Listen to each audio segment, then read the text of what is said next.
On this episode of Stories Behind the Grind, listen to my conversation with String, a top 20 content creator in all of Australia on LinkedIn. We discuss String's 7 layers to building a personal brand, how to overcome your fear of appearing on video, and how to break through the noise on LinkedIn. My name is Aidan Vocalo, and here you will find business strategies, tips, and tactics that you can incorporate not only in your own venture, but your life, to help you simplify and strategically grow, scaling up the impact you are having in this world. Listen as I talk to creators, innovators, and game changers on what it takes to build an impactful business, uncovering their insights, strategies, and tips to help you increase profitability and develop a thriving team culture. Welcome to the Stories Behind the Grind podcast. String, thanks so much for coming on the Stories Behind the Grind podcast. It's great to have you on. Thanks for having me, Aidan. No worries. String, you're a top 20 content creator in all of Australia on LinkedIn, and you grew from zero to 30,000 followers in just 14 months. Tell me, why did you choose LinkedIn as a platform to grow, and how has the journey been over the last 2 years? Well, Gary Vee is on that platform right now, and he's pushing 3-4 times the content per day. And the reason why I jumped on it 2 years ago was the crazy organic reach. It's really hard to grow on YouTube, for example. It's really hard to grow on Instagram, and it's really hard to grow on other platforms as well. But LinkedIn has already have an existing network in the first place, but they only switched to content a couple of years ago. And when they introduced video, that's when, for me, that was a game-changing opportunity because, I got access to video before everyone else in the world, or one of the few people who had gained access to video. And that's how I grew rapidly. How did you manage to get access before everyone else? So my journey started, if you have to look at I have to quickly tell you my story to contextualize it. Because if you don't understand my story, you don't understand what kind of journey I had. So I'm just going to quickly share my story. Is that okay with you? That'd be great. Thank you. So I graduated as an interior designer and I've always been creative. But the 9-to-5 job kind of killed my creativity. And I woke up feeling pretty crap every day. And I realized that I need to fulfill my creativity inside of me. Otherwise, I'll just die. So that's when I started my journey as an artist, becoming String. And String came from the idea of connecting people, time and place together. So I was like Spider-Woman on the streets. And within 2 years, I was winning awards, doing exhibitions, winning grants, but I realized it wasn't sustainable because I wished I'd learned business as part of my tools of kits to survive in this world. And I realized that if I want to continue being creative, I need to learn business. So I moved to a different city, and that's when I got introduced to the tech community. And I've always been good at communications and social media. So I started going, and during that time it was still early, and I just kept on plugging into social media. And I realized video was the future. So I started finding different video platforms, and that's when Meerkat came around. Have you heard of Meerkat, Aidan? I've heard of it. I've never actually looked into it. So what do you know about Meerkat? I think only that I've mentioned it in passing. I think maybe Gary Vee mentioned it briefly, but that's about it. So it kind of exploded in South by Southwest. It's a mobile live streaming platform. What about Periscope? Have you heard of Periscope? I have, yeah. Mm-hmm. Yeah. So Meerkat and Periscope are the same thing. It's a mobile live streaming platform, but the only difference was I feel like Meerkat was integrated into the Twitter stream for organic growth much better than Periscope did when it originally came out. But again, Twitter owns Periscope, so they kind of squished the API and stopped the growth of Meerkat because there was considered competition to Periscope. And so within 6 months, I was able to grow 44,000 followers by, being myself, being Meta, creating content every day, being a channel and building a community around me. And so I'm continuing from this day. The people that I met on Meerkat are the people that I continue to talk to almost to this very day. So I went to San Francisco and stayed in the most expensive city because I met someone in Meerkat and they let me have one of the rooms, for example. So then I used that strategy of content every day, being a channel and building a community on every different video platforms. And then I did the same thing on Snapchat and was producing an award-winning Snapchat channel called Women in Tech. But I realized it was super hard to monetize in Australia. So I said, the day that I decided to quit and go to Instagram was the day that that LinkedIn came into the door and knocked on my door and messaged me and said, String, I love your content. Would you like to be a beta user for video on LinkedIn? I said, hell yeah. Since then, ever since my first video went viral on LinkedIn, I switched my name to Suzanne. That's my real name, but to String you in as a way to my point of difference and point of branding as well. And every time someone calls me String, I knew most of the time, 80% of the time, they know me from LinkedIn. So do you prefer String or Suzanne in normal conversation? Or like if it's anything to do with podcasts or like promoting my name, it's String, because that's how people find me easily on LinkedIn, is through the idea of String. Sure. Yeah, that makes sense. It's branding, right? Like there's heaps of Suzanne Newmans out there in the world, but who do you know has the name String? You're the first person I've come across. Yes, exactly. And that's part of branding. You want to be like standing out as much as you can. Definitely. What are some things that you do that you recommend that other business owners can do to start to build their own presence on LinkedIn or start to build their brand? Well, like over the last 10 years, people know me as someone who's been very consistent with my personal branding. And I actually developed a formula of personal branding. And would you like to hear it? Yeah, please share. Yeah. So I wrote an article because people kept on talking about it. And then I call it the 7 V's of personal branding and influence. The first V is vision. What is your vision, your North Star, the legacy that you want to bring to the world? Think big picture. A lot of times we're thinking short-term gains, and it doesn't really build to the kind of legacy that we want to build, and we want to be consistent, because then at least like the vision that we have allows us to know what we want to drive, will wake us up and think about what we want to achieve in the world, because sometimes like businesses and life gets really shit. But every day if we wake up to something that we believe in, it's much easier to wake up to and overcome obstacles. Second is your values. Like there's 2 types of values. In business is what kind of value you're offering to others people, because that's going to be your business value. And the second one is your personal value. It's your framework to and your guiding post to life, because then what happens is like it rejects people that doesn't want to do business with you, and it also connects with people that wants to do business with you. At the end of the day, people want to do business with people. The third one is Vogue, which is like German word for people. Who are the people that you're trying to help and serve? Well, because a lot of times, like in marketing is like, and in business, a lot of people don't know who the audience is or the target audience is or target customer is. Make sure you understand who your Vogues are. Fourth one is your visuals. Like for me, it's fried chicken. And your face, when it comes to personal branding, your face is a visual. How do you present yourself to the world? Fifth one is your voice. What is like the key messages that you want to be known for? And validation, what are your KPIs and goals? And the sixth one is like, how do you monitor victory? High fives, how do you monetize all of this? That's really valuable to sort of step through the 7 V's to go, okay, well, this is how I can put everything together in a, compact way and then to communicate it to your audience. Well, and also like it acts like an audit as well. So even if you don't have all the 7 V's, it's like, what are the V's that I have currently, and what are the other V's I need to build on top of it as well? Yeah, sure. Diagnosis what's next, what to work on. Do you recommend for people to work on the weakest one first? No, especially when you decide to like create content, right? You should work on what's your strongest one, because then that's like your credibility and your expertise in many ways. And then like why you're building up those like strengths, because that's easy for you. You kind of continue on building up your like weak points to the point where like it started being beyond the average standard. And let me ask you a question, Aiden. Like, are you a 110% person or a 75% person? Did you say 110% or a 75%? Yeah. 110% type of person.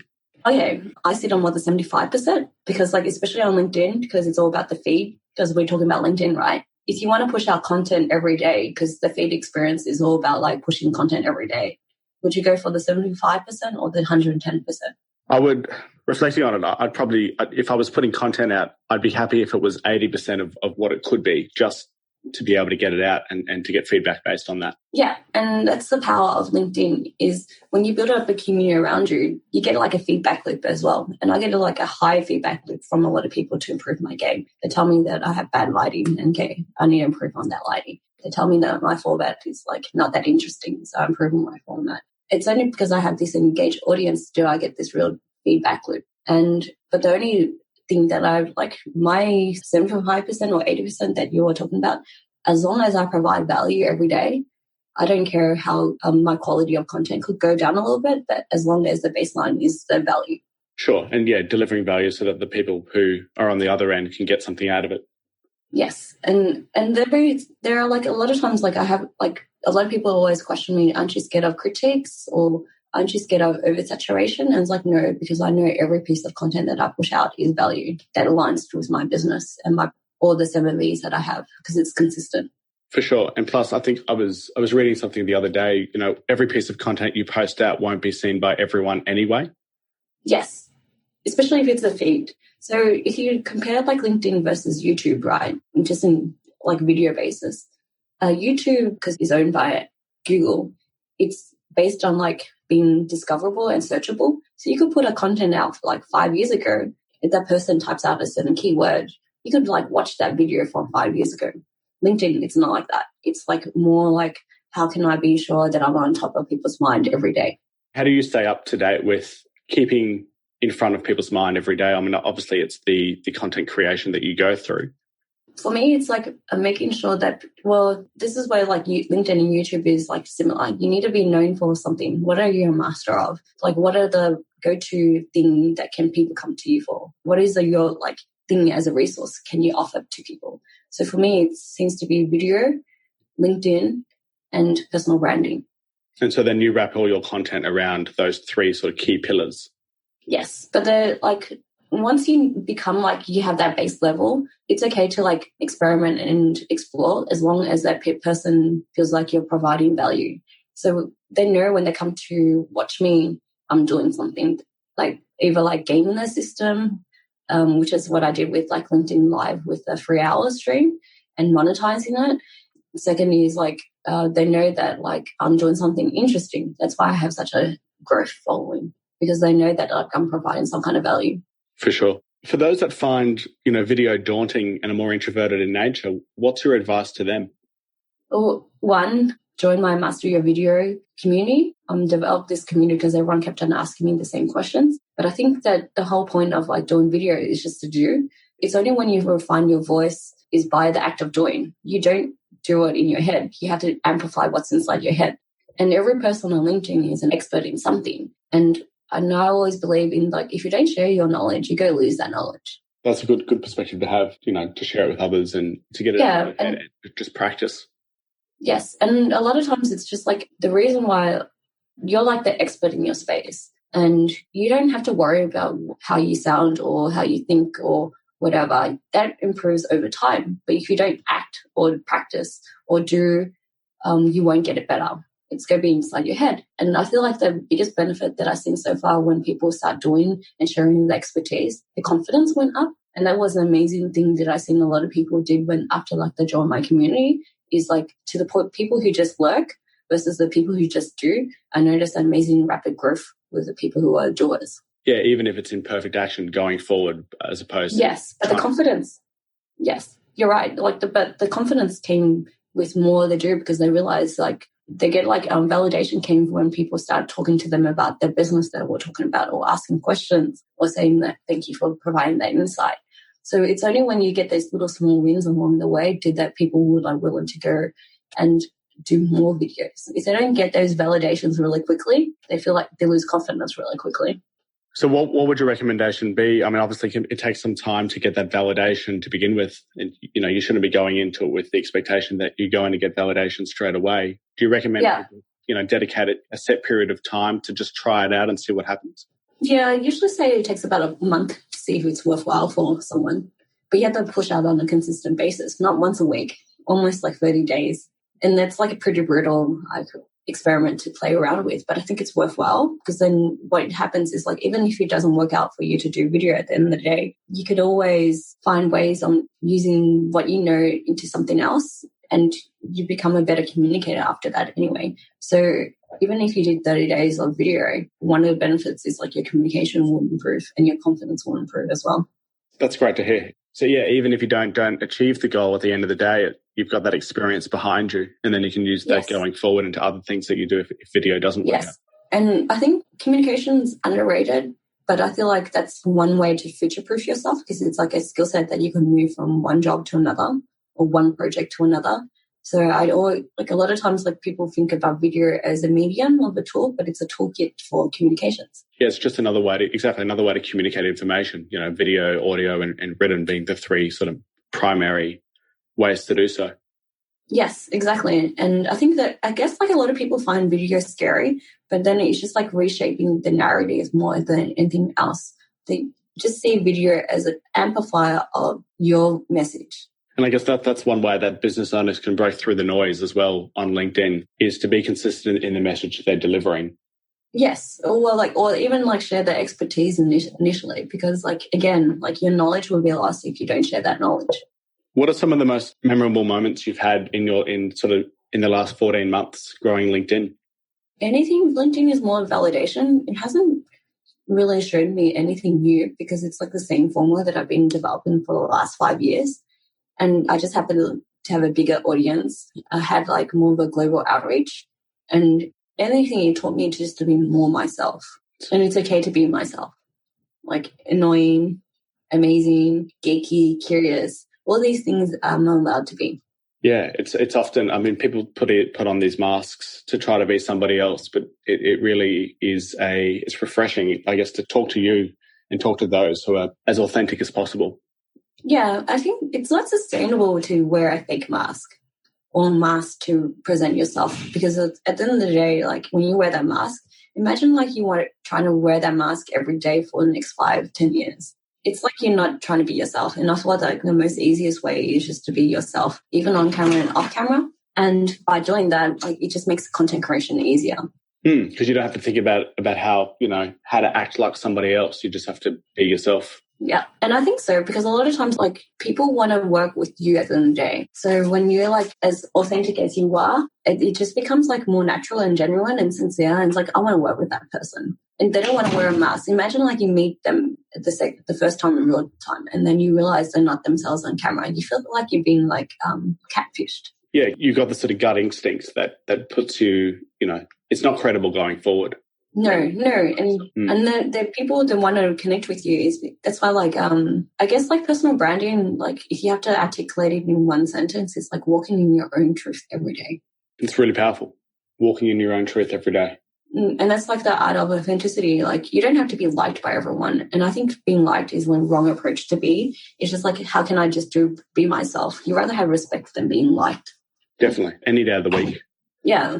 Definitely, right? You'd rather have respect, because being liked means like you always go find the instant gratification, and then you play the algorithm games of like, and views, when you should be focusing on like cash flow and conversion, because it impacts your family at the end of the day. Yeah, not only your family, but, the community that you're involved with and the people you have to take care of. Exactly. String, tell me a little bit more about your mission to create a community of video storytellers. Well, my bigger mission in life is to increase creative vibes in the world, because being part of the tech community, I noticed that we're moving towards a world of automation, or like in better words, like maybe like bots will like replace what we're doing, the mundane task. So where does that leave us for us human? What does it mean to be human? And I realized that creativity is something that robots can't have over human. And so we need to nourish that and maintain that. And I realized that like being part of the LinkedIn community, there's a lot of professionals who want to be better communicators. And I think they're thinking video is like the one driver or tools that they can use a way to communicate themselves. And I realized that to future-proof ourselves, we need to become like more creative and more better communicators. It's scary reading everything about automation that's coming through these days, and how the mundane tasks that we all do will eventually be automated. And I guess it comes back down to being that authentic version of yourself. If you can be more you, a robot can't replace who you are, in a sense. No. Andrew Yang, he's like pushing to be president for 2020, and he's talking about universal basic income. And he's like talking about like, when robots come along the way, we need to have like a baseline for humans to be more like people to be more like themselves and be taken care of. And all these mundane tasks of like things that we don't really like doing, like cleaning the dishes should be automated. The back end administration work should be automated, because these are the tasks that we don't really grow. It's something that kills us every time if we do it like every day, every minute. So why don't we just give these things that kills our soul and spirit to something else that doesn't really care about it? Yeah, exactly. That then frees up your time to value add and deliver, like you were saying before when you were talking about the 7 V's, value being the second one, being able to provide value to others, and you can free yourself up from those mundane tasks that you do so that you can focus on giving back, basically. And yeah, I think I do feel like, I'm always all about like sharing the negative side about technology as well. But I do think like we're not becoming we're like so consumed or just in the internet, we don't really have to step away from it and take the time to like to reflect and see what our meaning of life is and think about how to like improve who we are as people. So I hope that like even with like technology come along the way that we just like become better as humans. How do you choose to relax? How do you choose to disengage from the technology platforms? I turn off like when there's dinner. I switch off, like I put it onto aeroplane mode so I could like be present with my boyfriend and my family when I have dinner with them. Two is like I do detox from technology as well and like go back to the basics of reading things instead of going on to the computer. Three is like I sleep. Like I catch up on my sleep. Yeah, sleep's so valuable to do. I think if you're not getting more than 7 hours a day of sleep, it can impact how you go throughout the day. Yeah, exactly. And I think a lot of people like, I guess like when it comes to time, like sleep is something that we should not like undervalue. And my other thing that I do is like I go to like art exhibitions and refill my tank for creativity. Where did your creativity come from? You said it's always been part of you. Man, like I remember like when I was young, like I chose like, you know how we had to choose like what university pathway we had to go to. Mm-hmm. And I chose the most practical one. And I hated in year 11 because I didn't choose any graphics or art. So I had to negotiate with the art teacher in year 12 to say, can I do art in year 12? I know I don't have a portfolio, but I will work hard. So I created my own pathway just to go back into my creativity. And I was so happy since then. And I realized that from that point on, it's like, Stream, well, Susie, I said to myself, you must always have creativity as part of your life. Otherwise, you will die.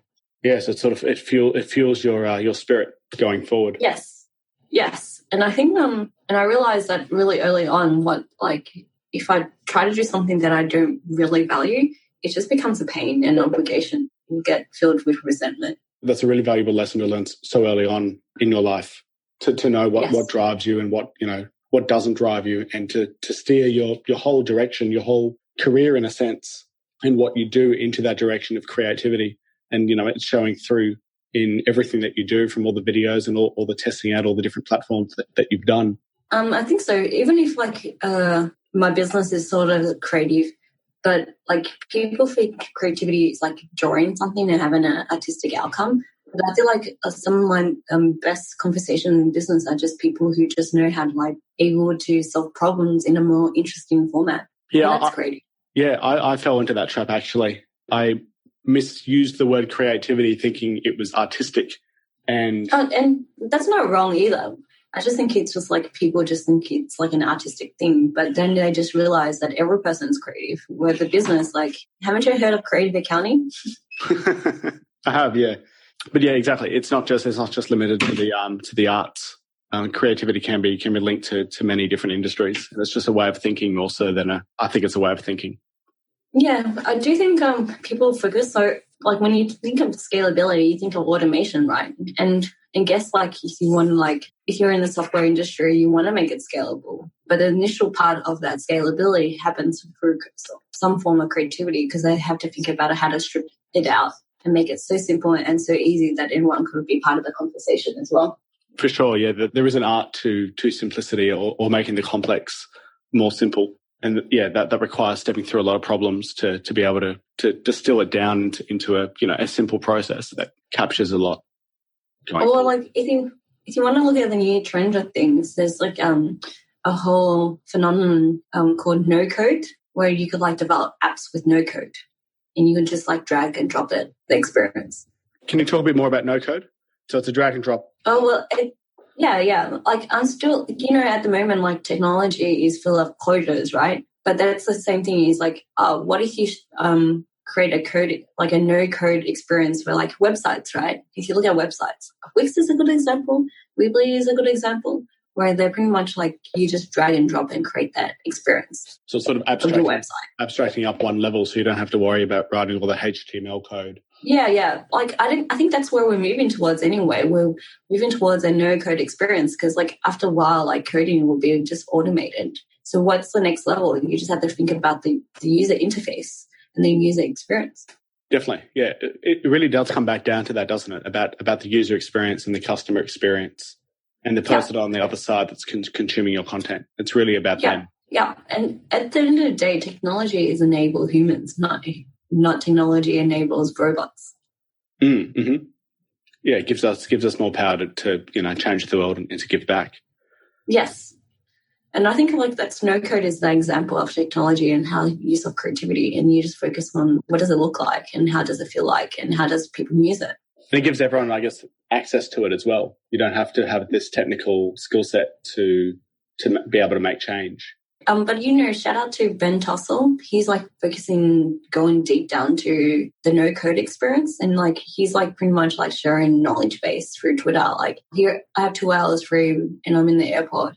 What do you want to do with the no code experience? What kind of things that you want to do? And he's spend a few hours just sharing examples of what you could do with it. What did you take away from those 2 hours with him? No, well, I haven't read through all the tweet because I actually saved it and plan to looking back into it. But he kind of shows what direction the future of technology is moving. You don't need to be a coder. You just need to think in terms of the user experience now. Definitely. Oh, one last question. What I'd like to ask all guests is, what's your definition of the grind? The grind to reach peak creativity. Sure. Which means every day I'm finding if I have to grind, it's just to make sure that I'm always at my point of creativity and fulfill that creativity need that I have each day. Got it. Wonderful. String, where can people find out more about you and your community? On Twitter, I'm everywhere on String Story. On Twitter, LinkedIn, the fastest way is to hashtag String Story, so then you get to see my content and you can follow me there. But I'm String Story everywhere.